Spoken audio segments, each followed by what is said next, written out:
menuju WBBM, wilayah birokrasi bersih melayani.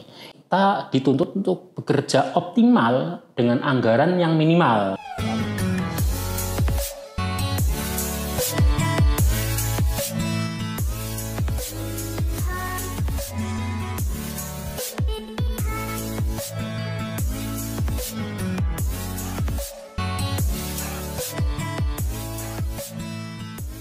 Listen and focus. Assalamualaikum warahmatullahi wabarakatuh. Halo Sobat Bango, kami Bisik Bango Bincang Asik Bea Cukai Probolinggo hadir kembali untuk kalian semua. Kali ini dengan format dan tampilan yang agak berbeda, tapi masih dengan topik dan tema yang pastinya asik untuk kita obrolkan bersama. Di episode kali ini bersama saya Nila dan kita sudah bersama dengan bintang tamu dan narasumber yang sangat spesial, yaitu Bapak Andi Hermawan, Kepala Kantor Pengawasan dan Pelayanan Bea dan Cukai Probolinggo. Langsung saja kita sapa. Selamat pagi Pak Andi. Selamat pagi Mbak Nila. Bagaimana kabarnya Pak? Alhamdulillah hari ini? Sehat. Alhamdulillah sehat. Terima kasih Pak Andi kesediaannya sudah ngobrol bersama kami di Bisik Bango. Dan untuk Bisik Bango episode kali ini kita akan berbicara seputar Kantor Bea Cukai Probolinggo dan target atau resolusi yang ingin dicapai di tahun 2022 begitu Pak Andi. Jadi sebagaimana Sobat Bango semua di awal tahun sering membuat target atau resolusi, ya bagaimana dengan Kantor Bea Cukai Probolinggo, kita akan mencari tahu lebih lanjut bersama dengan Pak Andi. Baik Pak Andi, sebelum berbicara tentang target atau resolusi di tahun 2022, kalau boleh sedikit flashback sebentar di tahun 2021 kemarin terkait dengan keberhasilan atau pencapaian dari Kantor Bea Cukai Probolinggo sendiri, bagaimana Pak, bisa diceritakan? Ya, terima kasih Mbak Nila. Jadi memang kalau mau flashback ke tahun 2021 rasanya masih hangat sekali ya, masih baru kemarin. Saya cukup bangga sekali dan dengan capaian-capaian kinerja BC Probolinggo ini, banyak sekali capaian-capaian kinerja yang terutama misalnya di yang terutama sekali nilai kinerja organisasi atau NKO-nya itu lumayan tinggi, 112,81. Nah tentunya nilai tinggi itu terjadi karena beberapa kinerja-kinerja yang lain yang tinggi. Misalnya salah satu yang membanggakan juga adalah kinerja penerimaan. Ini rasanya baru tahun kemarin kantor kita cukup tinggi secara persentase, ya, yaitu sekitar 110%. Atau dalam rupiah 802 miliar rupiah. 800 miliar. Dari target 731 miliar rupiah. Ya. Kemudian ada beberapa capaian yang lain, misalnya capaian pengawasan, ya. Unit pengawasan atau P2 cukup melakukan kegiatan penindakan di tahun 2021 kemarin. Misalnya jumlah kegiatan penindakannya sudah cukup mengamankan barang-barang ilegal itu sampai total nilainya lebih dari 1 miliar rupiah. Oh, baik. Ya, misalnya aja terdiri dari rokok ilegal. Rokok ilegal itu 1 juta batang lebih, ya. Kemudian ada MEA atau miras gitu ya. Kemudian ada juga NPP atau narkotika gitu ya. Itu beberapa tangkapan di bidang pengawasan gitu ya. Rasanya cukup membanggakan juga. Kemudian yang juga perlu di highlight di bidang pengawasan adalah bahwasanya kegiatan pengawasan kita mulai merambah di dunia cyber. Itu melakukan cyber patrol atau cyber crawling. Itu juga cukup membanggakan juga prestasi teman-teman di P2 gitu ya. Iya, jadi semua terrealisasi melampaui target begitu ya Pak. Itu yang perlu digarisbawahi dari pelayanan, pengawasan dan juga dari kepuasan pengguna jasa. Betul. Oh ya Mbak Nila, saya ingin di kesempatan yang baik ini menyampaikan kepada kita semua, karena audiens kita kan termasuk gawe Bea Cukai Probolinggo juga. Jadi capaian-capaian yang kinerja tadi itu tentunya karena bukan hanya kepala kantor atau pejabatnya saja, ya semua pegawai saya kira, bahkan termasuk PPNPN, dan juga adalah hasil dari sinergi dengan pengguna jasa dan juga dengan stakeholder lainnya, misalnya pemerintah daerah. Saya kira itu. Baik, terima kasih. Jadi tercapainya target karena dedikasi seluruh pejabat dan pegawai di kantor Bea Cukai Probolinggo. Kerja cerdas, kerja ikhlas. Baik, iya. Baik Pak Andi, dalam upaya pencapaian itu pasti ada kendala-kendala begitu ya Pak, ada challenge tersendiri yang dihadapi selama tahun 2021 kemarin, mungkin bisa disampaikan Pak, kira-kira apa challenge terberatnya kemarin? Ya betul sekali Mbak Nila.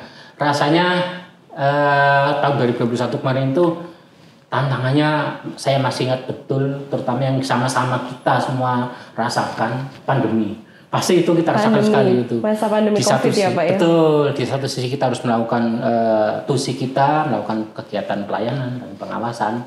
Di sisi lain, begitu kasus pandeminya itu mencapai puncaknya kemarin itu, kita harus istilahnya tiarap gitu ya. Sampai hampir semua pegawainya kita WFH-kan gitu. Tapi alhamdulillah tetap bisa terlaksana, tusi-tusi kita bahkan mencapai target kerja. Itu yang salah satunya yang terbesarnya.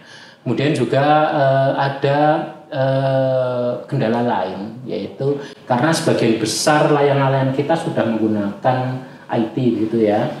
Nah, ada suatu kejadian di pertengahan tahun 2021 di mana layanan IT itu mengalami down gitu. Dan itu nasional dan itu cukup terasa sekali. Ada Axis, ada Caisa, bahkan internal kepegawaian kita yang menggunakan IT pun juga mengalami gangguan juga, dan itu cukup sebagai tantangan, challenge untuk tetap memberikan layanan dan kegiatan lain harus tetap berjalan. Alhamdulillah bisa kita lewati. Kita bisa komunikasikan kepada para pengguna jasa gitu Mbak Nila. Siap. Dengan segala kesiapan dan kesigapan begitu ya Pak ya. Menghadapi tantangan-tantangan tersebut, akhirnya seluruh target di tahun 2021 bisa tercapai, terlampaui sesuai dengan yang ditargetkan begitu. Baik Pak Andi, kalau berbicara di tahun 2022 sendiri, nah sekarang resolusi apa? Adakah agenda terbesar dari kantor Bea Cukai Probolinggo yang ingin dicapai di tahun ini? Kira-kira apa itu Pak? Ya, di tahun 2022 ini udah awal tahun, tentunya ada rencana-rencana kantor kita, atau saya lebih menempatkan itu sebagai challenge, sebagai tantangan bagi kita. Beberapa agenda atau tantangan, agenda sekaligus tantangannya. Satu diantaranya adalah yang terbesar dulu saya sampaikan dulu. Kita sama-sama bukan menghadapi ya. Udah canangkan dari jauh hari sebelumnya akan menuju WBBM, wilayah birokrasi bersih melayani. Itu tentunya tantangan besar bagi kita. Itu. Kemudian salah satu kendala yang kemudian saya angkat sebagai tantangan juga, kendala adalah kita dituntut untuk bekerja optimal dengan anggaran yang minimal gitu. Itu juga tantangan juga bagi saya dan tim pengelola keuangan serta tim yang lain untuk nanti kita bagaimana caranya agar tetap memberikan kinerja yang bagus baik di bidang pelayanan maupun pengawasan dengan kondisi anggaran yang ya bisa disebut minimal gitu ya untuk tahun ini gitu. Kemudian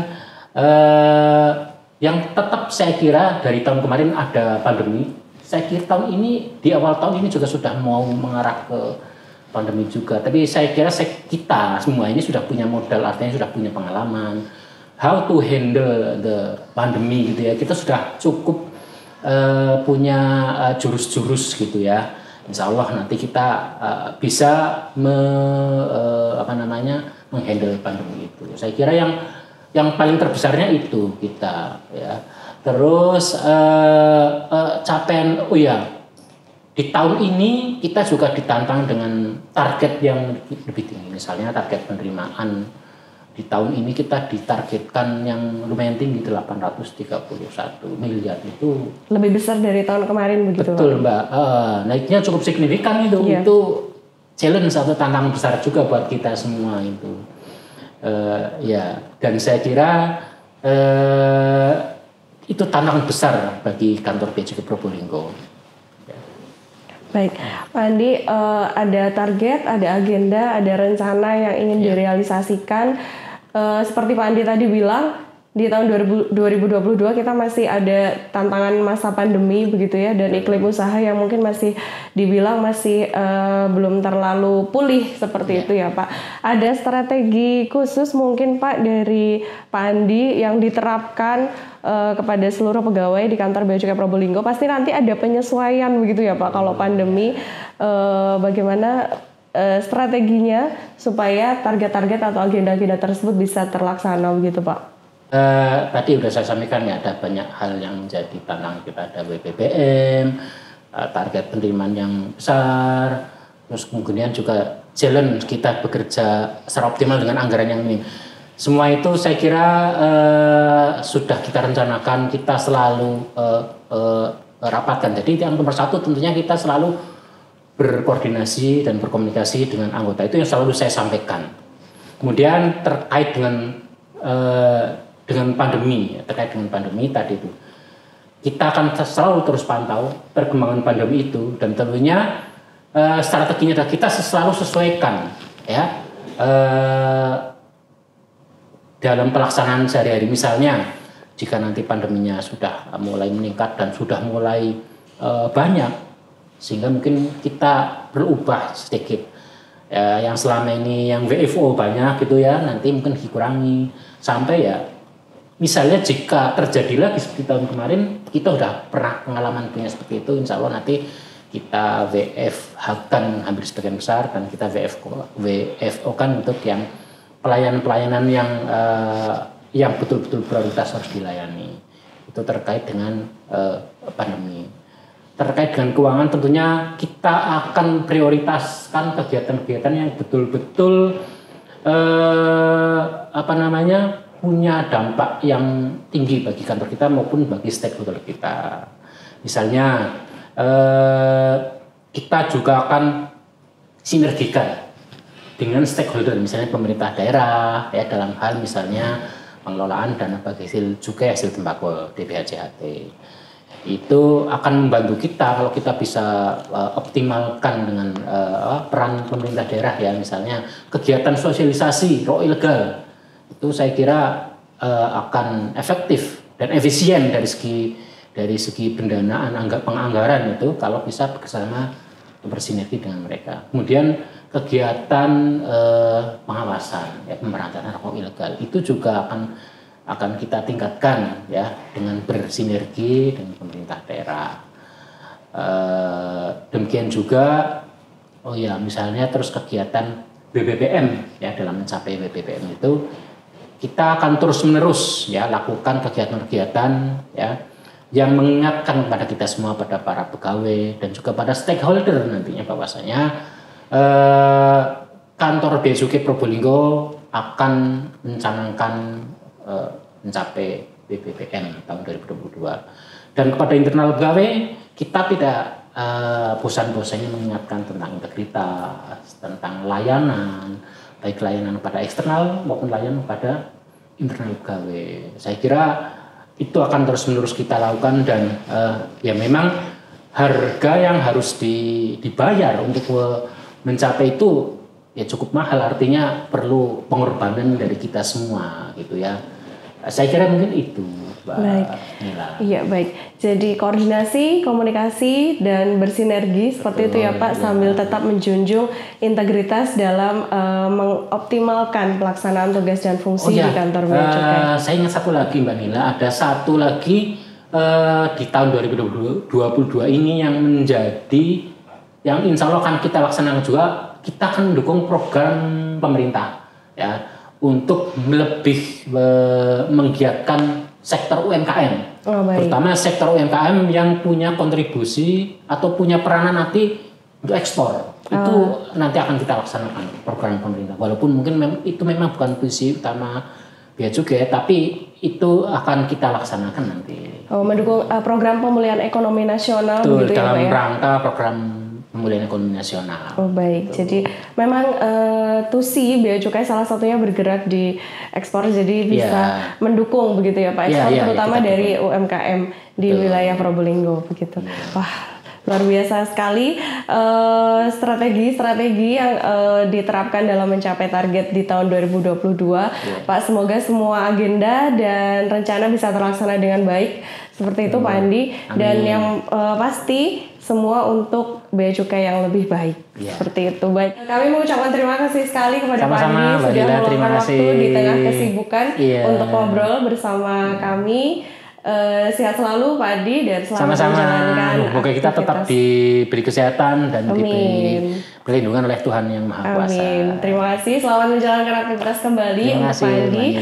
Dan untuk Sobat Bango, seru sekali percakapan kita kali ini bersama dengan Pak Andi. Jangan lupa tetap simak Bisik Bango, bincang asik Bea Cukai Probolinggo di episode berikutnya. Sampai jumpa. Listen and focus.